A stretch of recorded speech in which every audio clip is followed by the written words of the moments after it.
What's up everybody, it's Nate from Video Game Fanatics. Welcome back to my review series where I've been replaying some of the best games from the past 10 years and seeing how they hold up in 2020. In this video, I'll be talking about Marvel Spider-Man.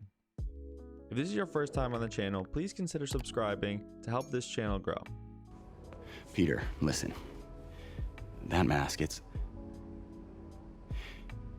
could be connected to dangerous people. Marvel Spider-Man was released on September 7th, 2018 and is widely regarded as one of, if not the greatest superhero games of all time.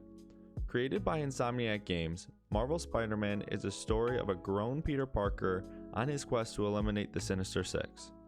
Unlike many Spider-Man games, there is no origin story here, as the player you take control of is an already established Spider-Man in Peter Parker so that you can jump right into the web-swinging action. The story develops well throughout the game but truly picks up in the third act, which feels like a non-stop roller coaster. I had a great time going through the story once again, but its slow beginning is carried by how spectacular the gameplay truly is. So how does Marvel Spider-Man hold up 2 years later in the year 2020? Visually, Marvel Spider-Man looks fantastic. For anyone that has been to or lived in New York, the in-game fictionalized recreation of Manhattan looks nearly identical, other than Avengers Tower of course.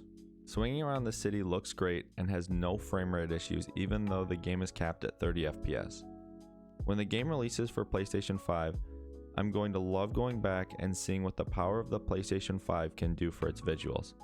I bet the game will run even smoother at a 60 to 120 FPS range. In terms of gameplay, Marvel Spider-Man is the most fluent game I have ever played, hands down. It plays much like another superhero series in the Batman Arkham games, with the quick, jittery movements and frequent slow motion scenes and quick time events. When the game was revealed at E3 2017, everyone was floored because the audience thought that the trailer was just a cinematic gameplay trailer, but it turned out that everything we were seeing was live gameplay. Still, 2 years after its initial release, I cannot believe how solid the gameplay is. Marvel's Spider-Man was an unexpected gift from Insomniac Games after their previous titles were games like Spyro, Ratchet & Clank, and the Resistance franchise. The web swinging is still fun and helps you travel from one location to the next with ease. Most of the time I decided to swing around rather than fast travel just to enjoy the views of the city and fight crime. This is much different than other games like Red Dead Redemption 2, where I would pull out my phone and check Twitter while my horse was traveling on autopilot. I sometimes find myself booting up Marvel Spider-Man just to swing around the city and mindlessly fight crime. The action is intense and often overwhelming due to the amount of enemies that will attack you all at once. But for some reason, I always felt like I was in control of the battle and could chain together attacks with ease.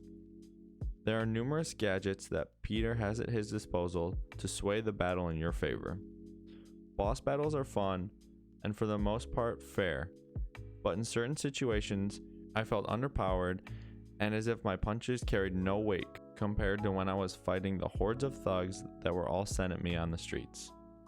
Marvel Spider-Man is a great game that you can easily sink 40 plus hours into if you are seeking the easily obtained Platinum Trophy. On top of the base game, Insomniac also released 4 DLC expansion passes that added depth and additional intrigue to Peter's character development. Each expansion has new enemies and challenges to face along the way. Currently, Marvel Spider-Man Game of the Year Edition is $40, which includes the base game and all 4 expansions. This is a great value and shouldn't be passed up if you somehow missed the game over the past 2 years. I could not recommend Marvel Spider-Man more and think anyone that hasn't played it should get on that right away.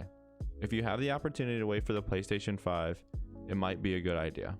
If you enjoyed this video, please hit the thumbs up button, drop a comment down below, and subscribe to this channel to help it grow.